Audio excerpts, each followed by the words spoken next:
Om Namah Shri Akirajaya Vivekananda Suraye Satchit Sukha Sarupaya Swami Nikhileswarananda. The president of the meeting today, Revered Swami Ekuratanandji Maharaj, today's chief guest, Shri Kirit Kamal Bhuyan, my dear brother, Monk Swami Atmashuddhanandji Maharaj, the respected monks present here, all the respected dignitaries present here, dear friends, at the outset I would like to congratulate Guwahati Ashrama, Ramakrishna Mission Ashrama, Guwahati, for organizing this celebration, especially the meeting today about the 125th anniversary of Ramakrishna Mission. As you know, Swami Vivekananda started Ramakrishna Mission on 1st May 1897, and so from 1st May 2022 to 1st May 2023, all over the world, various branch centers are organizing such programs, and today we are here celebrating it in Guwahati, and I congratulate our Swamiji for organizing this program, and I am thankful to him for giving me this opportunity of sharing my thoughts with you. Only problem is my throat is not cooperating with you. So I humbly request you cooperate with me. And please bear with me if there are certain disturbances during the speech. The topic that is given is contribution of Ramakrishna Mission to the world. Very vast topic. Contribution of Ramakrishna Mission to the world is 125 years. Even for 1 year, if we have to say, it will be a long time. But I will try to condense it. In the light of this situation, let us go, first of all, let us understand that the mission of Swami Vivekananda or mission of Ramakrishna Mission is a global mission. We have 265 branches all over the world with the headquarters in Bellumat, 198 in India and 67 outside India. That is number one. Not only number of centers, in terms of the activities, in terms of its ideas, it is all a global approach. We have monks from all countries, of all religions. We are all praying together, sitting together, eating together. You will not find any other organization in the world. This is a unique organization based on the concept of Swami Vivekananda, because he wanted that this to be a global approach. Let us go to the fundamental. Why did Swami Vivekananda start? Right from the beginning, he wanted it to be global. Swamiji wrote a very important letter from Almora on 9th July 1897, addressed to Miss Mary Hall of America. There he says, "My dear Mary, I have to talk a lot about myself because I owe that to you. Now I feel my task is done. At the most 3 or 4 years of life is left behind." In 1897 he is telling, at the most 3 or 4 years of life are left behind. 1902 he passed away. Just imagine, even 5 years back he told, only 3 or 4 years of life are left behind. I never wanted earthly enjoyments. I have lost all wish for my salvation. I must see my machine. He calls Ramakrishna Mission a machine. I must see my machine in strong working order, and knowing for sure that I have put in a lever for the good of humanity, which no power can yet drive back, at least in India, I will sleep without caring what will be next. And then the most important statement comes. And may I be born again and again and suffer thousands of miseries, so that I may worship the only God that exists, the only God that I believe in, the sum total of all souls, and above all, my God the wicked, my God the miserable, my God the poor of all races of all species, is the special object of my worship. So this is what Swamiji says. I want to be born again and again to worship the God who is present in every human being. And so he gave a clarion call to his brother disciples, to his disciples. So far you have heard the mantras, Matrudevo Bhava, Pitrudevo Bhava, Acharya Devo Bhava, Atithi Devo Bhava. I am giving you some additional mantras which are more important today. What are they? They are Daridra Devo Bhava, Rogi Devo Bhava. Worship the God coming in the form of poor. Worship the God coming in the form of the sick person. And that is why we find lot of service activities going on. Educational activities, where we have got 748 education institutions in which 2 lakh students are studying every year. Then we have 14 indoor hospitals, 90 outdoor hospitals, 60 mobile dispensaries, more than 1 crore patients being treated every year. We have relief and rehabilitation activities, including we had pandemic. That time also a lot of work was done, not only in India, many outside countries also. So whenever there is a disaster, immediately disaster relief work is done. Medical activities, educational activities, relief and rehabilitation activities, rural and tribal development projects. Big rural and tribal development projects in Arunachal Pradesh, in Chhattisgarh, in Ranchi, in Jharkhand, in Ranchi, and in Chhattisgarh, Narayanpur. So many places, rural and tribal development work is going on in a very big way. All these activities, every year, we are spending about rupees 1,000 crore. 1,000 crore, not 1 crore. 1,000 crores of rupees are being spent in various service activities. And these activities are mainly in India and neighboring countries. But there is another type of activity which cannot be quantified, which can be only judged from the impact that is created during these 125 years. Lot of research, lot of studies have been done. Carl Thomas Jackson, he has written a book.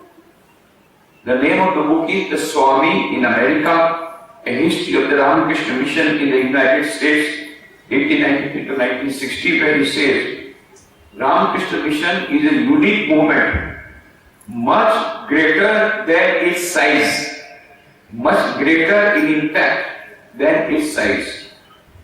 National Conference of Christians and Jews and University of South Florida jointly carried out a research, and they found out the oldest and the most influential group in the world is Vedanta Society of Ramakrishna Mission. In the whole world, most influential group is Ramakrishna Mission, Vedanta Society. You know, in India, we have our branches in the name of Ramakrishna Mission, Ramakrishna Mission. And outside other countries, Swami Vivekananda wanted to be impersonal, so there he has given the name Vedanta Society. So Vedanta Society is very popular in the outside countries. You know, in Chicago, Swami Vivekananda delivered his historic speech in the World Parliament Religion, Chicago, on 11th September 1893. Mind you, that was also 9/11, and we did not listen to his message of harmony of religion, so there was another 9/11 after 108 years, and the twin World Trade Centers were destroyed because of fanaticism, about which Swami Vivekananda had warned in 1893, 108 years back. Anyway, so after 100 years of that great event, all over the world, Swami Vivekananda, a centenary of Swami Vivekananda's participation in Chicago Parliament religion was observed all over the world. This was observed also in the headquarters of UNESCO in Paris.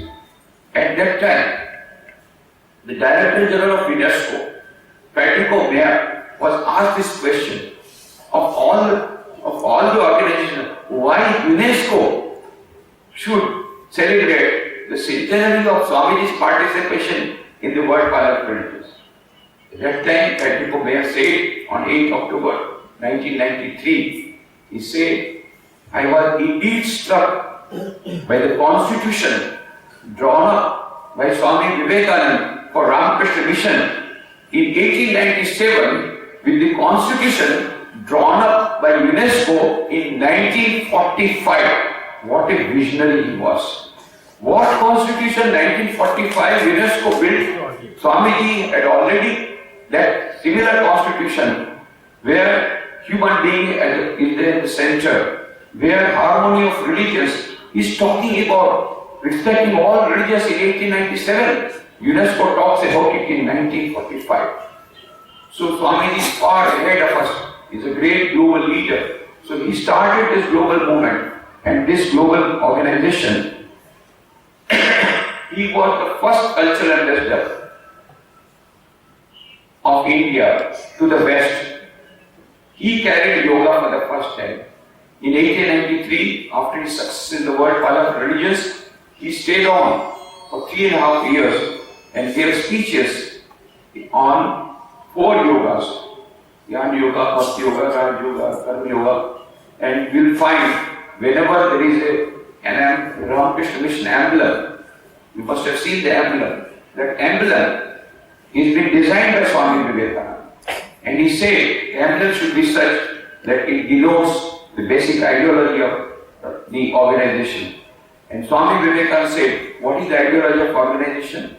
Why Swami Ramakrishna Mission started? Because Ramakrishna Mission wants each and every human being on this earth has got divinity manifested in himself or herself. He told Eric Hammond, it may be that I shall find it good to get outside of this body, to cast it off like a disused garment, but I shall not cease to work. I shall inspire men everywhere until the world shall know that it is one with God. So this is for which Swami Vivekananda started this machinery. This Ramakrishna has been started to implement his idea. Every whole world, all the human beings manifest their divinity. How that manifestation can take place? By combination of 4 yogas: Raj Yoga, Bhakti Yoga, Jnana Yoga and Karma Yoga. So Swami Vivekananda gave the emblem, Swami Vivekananda gave the mandate, Swami Vivekananda gave the inspiration, Swami Vivekananda made it a global movement which is growing and growing. Only after 125 years, very difficult to evaluate, but already you see on 25th of September in 2014, the Prime Minister of India put a proposal in United Nations General Assembly that 21st June every year should be celebrated as International Yoga Day. Normally it takes few years to pass the resolution, but within 3 months the resolution was passed. On 11th December 2014, United Nations General Assembly passed the resolution, yes, 21st June should be celebrated as International Yoga Day. Not by majority, unanimously. Out of 198 countries, 173 countries represent. All the countries, not an exception, all the countries unanimously say, yes, International Yoga Day should be observed on 19th June. On 21st June. How it happened? Because Swami Vivekananda prepared the background. He was the first to preach to this Vedanta and yoga. Now yoga and meditation. The world is suffering from 2 main problems. One is mental peace. Nobody is having mental peace. You ask anybody, how are you fine? Any problem? Oh, a lot of problems. You cannot feed the computer. Everybody is having problem. Everybody is suffering from mental peace. And second problem is world peace. World peace, why? Because there is so much of conflict out of fanaticism, sectarianism, bigotry, lot of wars going on. And Samuel K. Huntington says in his book, The Clash of Civilizations and Remaking of a World Order, that most of these wars are not caused between the countries, are not due to countries, political reason, economical reason. Basically, it is due to the conflict of faith. So, it is harmony of religions.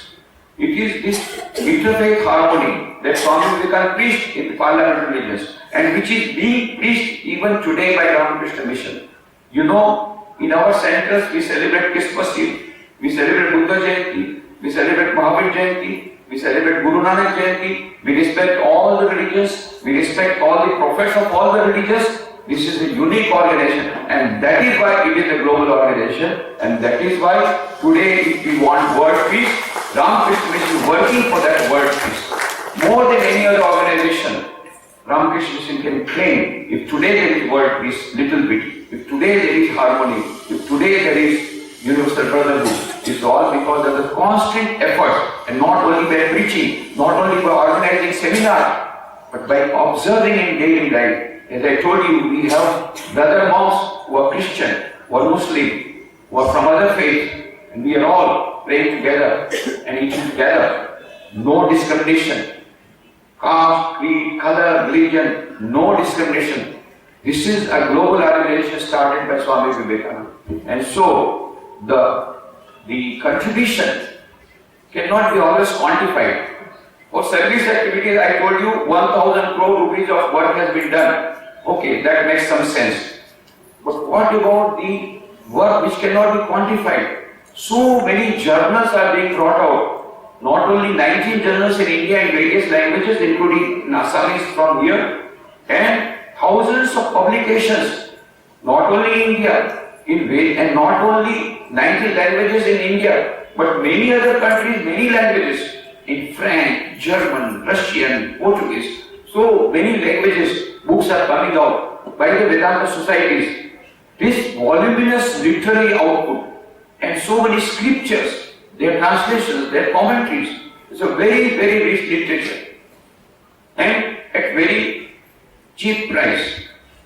Somebody was telling, if you go to a modern bookstore with 1,000 rupees, you will bring 1 or 2 books with you, or 3 books maximum, which you can carry. And go with 1,000 rupees to any bookstore of Ramakrishna Mission, you will have to have a card, you cannot carry it, you will have to have 4 or 5 big bags and one more person to carry it. They are cheap, at cheaper price, valuable publications are being brought out. In the Western countries also, a lot of literature has come out. This Vedanta literature has attracted literary persons from various corners. Roma, the French Nobel Prize winner, or whether Max Muller, so many scientists, including Einstein, all of them have been influenced by the ideology and the activities of Ramakrishna Mission, the literature that is brought out by Ramakrishna Mission. So it is a very vast topic. I can only say that it's a very vast topic, but I have just given you an outline that Ramakrishna Mission is trying to work out the ideas of Swami Vivekananda. And Swami Vivekananda said, India shall conquer the whole world by spiritual culture. That is yet to happen. Already is happening. You know, happiness industry is the 5th largest industry in the world today because of yoga and meditation. 5th largest industry in the world it has already become. Why? Because of yoga and meditation, people are demanding it. So, what Swami Vivekananda prophesied, gradually coming true, we have to work hard for it. All of you are contributing, all of the devotees are contributing. In whatever way you can contribute, we all can go together and we all can join hands together to fulfill the dream of Swami Vivekananda through this Ramakrishna Mission. Only 125 years over and lot of things to come. So I once again thank our Swami Nikhileswarananda and for giving me this opportunity. I thank you all for giving me a patient hearing in spite of my bad voice. Thank you very much.